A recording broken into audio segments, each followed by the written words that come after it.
Carrying as much as they can, Burundians are on the run. They're fleeing before a 5-day ultimatum for residents to hand over illegal firearms expires.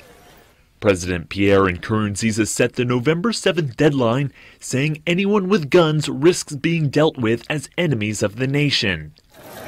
As a result, these residents of Bujumbura's Matakura neighborhood fear what will come next.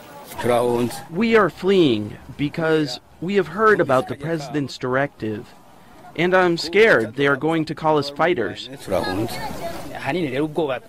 This fear is caused by what the leadership said. We are very scared and worried because they might come down on us with all their military might. That is why people are running away.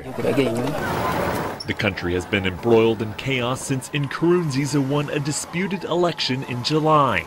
The bid prompted deadly clashes between protesters and police, clashes that remain fresh in the minds of these Burundians as they flee.